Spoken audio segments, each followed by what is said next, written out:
Welcome to the second part for the introduction to deep learning. So in the second part, we're going to talk about stochastic gradient descent, backpropagation, batching, and how to accelerate optimization. By necessity, since this is a crash course, it's going to be really superficial, but I hope that it'll help a little bit. So if we are trying to optimize our objective function, so for instance, how well we predict the house price, or whether we classify some cell part correctly, or maybe translate text from English into Klingon, well, we have some objective function that we want to minimize. And our goal thus is to, for instance, take that objective function, compute its gradient, and take an update step in that direction, and then keep on updating things. So this is really the simplest case. Don't worry, it'll get more complicated soon. But let's say we have some objective function, which is a sum over some empirical losses, right? So the discrepancies between the yi's and the f of xi's, depending on some parameter w. And so what you do is you go and choose some starting point w0. And in some cases, getting that starting point right is really important. But let's just for the moment assume that somebody does that for us. And then we go and compute the gradient in a descent direction. And so we then take a small step in that descent direction. So we go, for instance, from W0 to W1. And we take another update step, and we keep on doing this until we end in the, well, probably local minimum. So now the obvious question is, how do you actually choose this learning rate? So if I take very tiny timid steps, then I'm probably not going to overshoot and overdo it. But the problem is, if I take such tiny steps, I'm not going to make much progress. On the other hand, if I take really large steps, then I'm going to overshoot quite a bit, and it'll also take a long time to converge to the minimum. And in the worst case, I may actually end up making things worse. So to put it simply, I want to have some reasonably automatic mechanisms for adjusting that learning rate. To make things worse, if you think about it, gradients over all the data are really expensive to get, right? So if I, for instance, have like the ImageNet dataset, then computing the gradient over all that data can take hours. Now, the problem is also that it's not very informative if all the training data is very similar. So let's say I have, 100 photos of a dog, and all those dogs look very similar. Then computing 100 gradients that all tell me, yeah, okay, you shouldn't recognize a cat as a dog, or vice versa, isn't particularly helpful. Instead, what I really would have wanted to do is I would have wanted to have just a small update step you improve, and you keep on doing this rather than being told overall how to do things better. Okay, so stochastic gradient descent helps me do this. So you basically go and pick one observation at a time, and then you update. The problem is, if I only take a tiny little bit of data and I update a lot of parameters, I end up in a setting where I spend a lot of computation updating a lot of parameters based on very little evidence. So that's the other extreme. So one extreme, the full batch, is I look at all the data and take an update step. The other one is I take a tiny amount of data and take an update step. Neither of those two is really ideal. So instead what people do is they use what's called a mini-batch. So in a mini-batch, I take maybe 64, maybe 128. There are cases where people use mini-batches of tens of thousands of observations, and that usually happens when you take multiple GPUs. But basically, you do this, you take an update step, and so now you're trading off nicely between computational convenience and statistical efficiency. So to show that a little bit in pictures, if I take all the data at once, I have basically this big chunk of data and I take the update step. On the other hand, if I take SGD, then I go through one observation at a time. And in mini batches, well, I take larger chunks and I perform one gradient computation at a time. So obviously the question is, what is right? And again, it's the Goldilocks setting where if it's too small, then it's not very computationally efficient. And so my code will not process things in as short a time as I would like. So as a rule of thumb, usually as you go from vector-vector to vector matrix to matrix-matrix operations, in each case you can gain up to an order of magnitude speed up. So therefore you can clearly see that probably you want to have more than one object at a time. On the other hand, if I take a very large mini-batch, then I may need too much memory to compute all the values, all the gradients, and so on. And on top of that, the gradients aren't that different from each other, so I'm wasting a lot of time. Okay, so in practice, there are reasonably good default values that people have figured out for most datasets or dataset types. So look at what's done in practice and just copy that as a starting point. That's going to help you quite a bit. So now the next thing is, of course, how do we get those gradients? So let's look at how we compute gradients.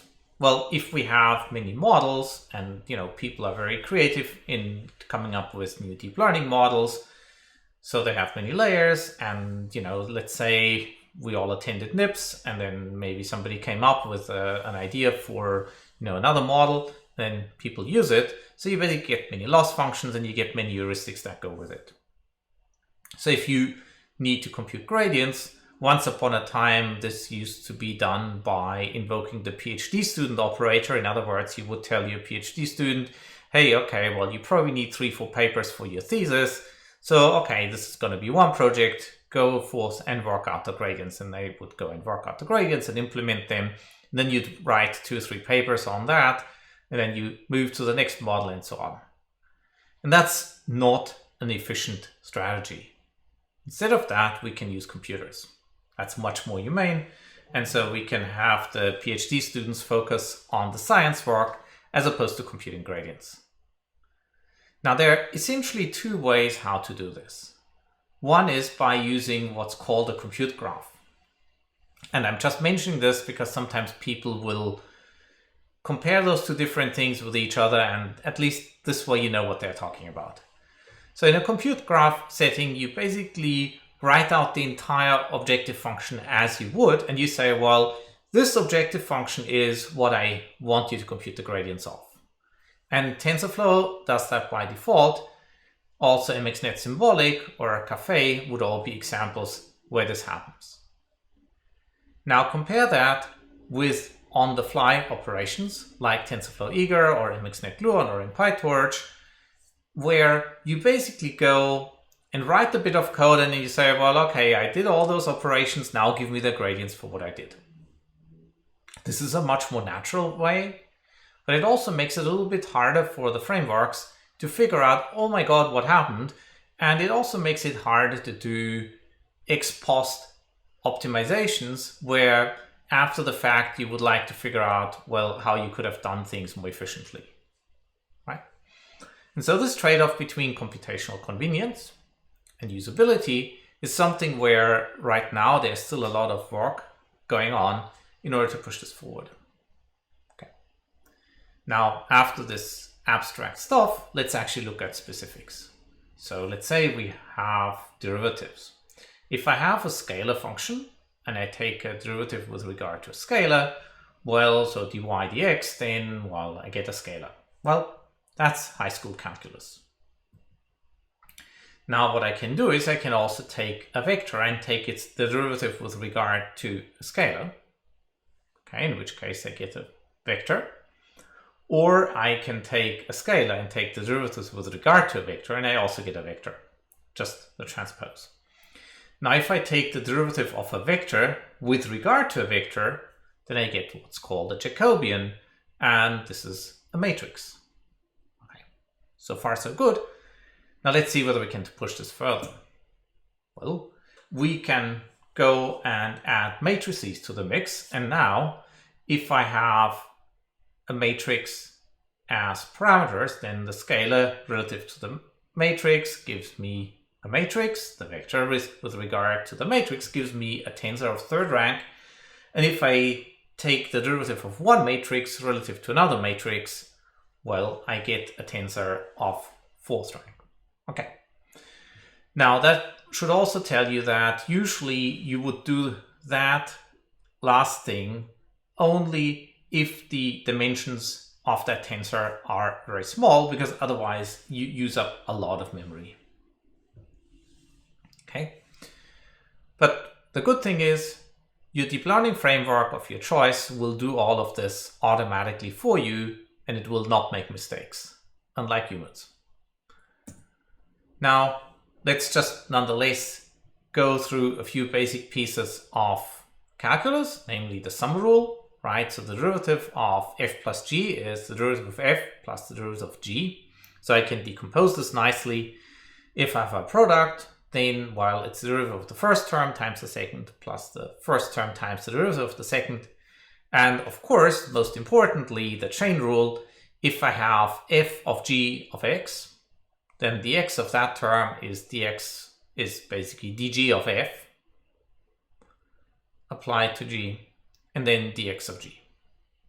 Okay.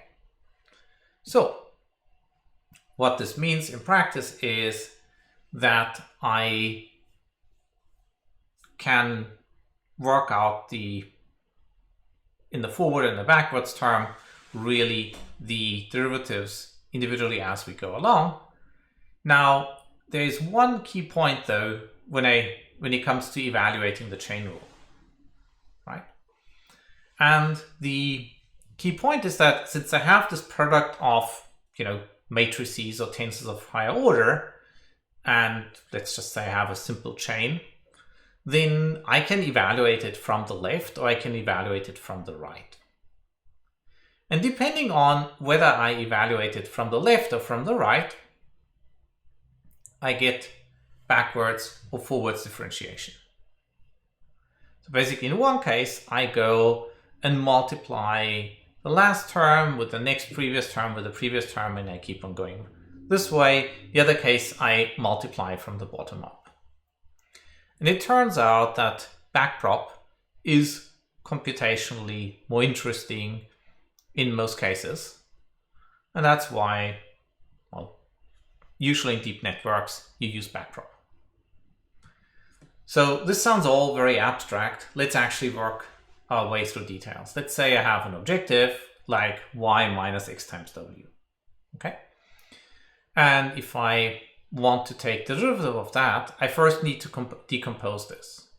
So I have one operation which just takes the squared norm. So I have z equals d squared. Okay. So then I need to define what d looks like, and d is the difference between two objects. It's namely v minus y. Okay. And last, I need to define what v is, namely in this case x times w. So if I want to take the derivative dz dw, then I can work through the terms dz dd times dd dv times dv dw. And so I go and plug in all those terms one by one, and I get 2 times xw minus y times x transposed. Why do we care? Well, because GPUs love matrices. Okay, so this is really completely straightforward, and this allows us to compute derivatives efficiently. So now let's see what happens if we actually look at that in terms of a compute graph. So we start out with w, x, and y. So first we take the inner product between x and w. That gives us v. And then we take the difference between v and y. Okay. And then we square it. Okay, so this is working our compute graph bottom up. And then when we compute the gradients, we take this gradient times the next, and we go top down. So this is what you get if you want to compute gradients in Backprop.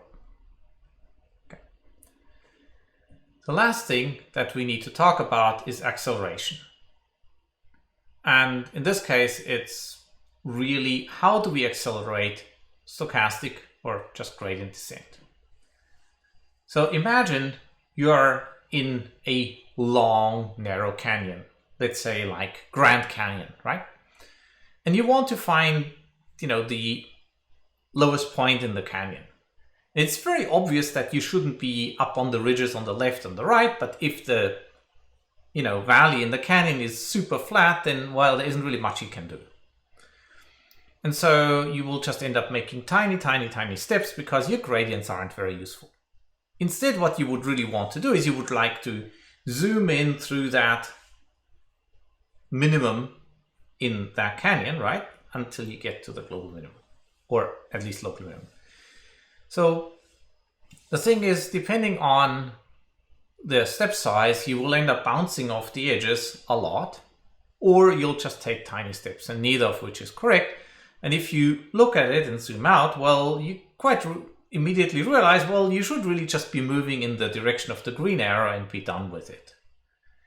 And this is exactly what people have used momentum for. And momentum just goes and aggregates not just over the past update, but over the past few updates, and uses that to tell better, where to go next. In other words, I have some momentum term vt, let's call it velocity, right? And the velocity at time t is parts of the old velocity plus the gradient at the current step. And then I update w with not just the gradient, but the velocity term. Okay. And that's what gives me momentum, and it ensures that I get better convergence for problems that have conditioning problems. In other words, where I have, those long, narrow valleys where something will, stall out quite quickly in one direction and where it's very obvious in the other directions what to do. Now, this is not the only thing that you need to be doing. You need to do gradient clipping, so ill-conditioned problems, bad data, poorly formulated objectives. Even overheating GPUs can give you large gradients. So this is not so much of a problem now anymore, but it used to be that sometimes when you had very computationally efficient code, the GPU would overheat and it would give you bad gradients.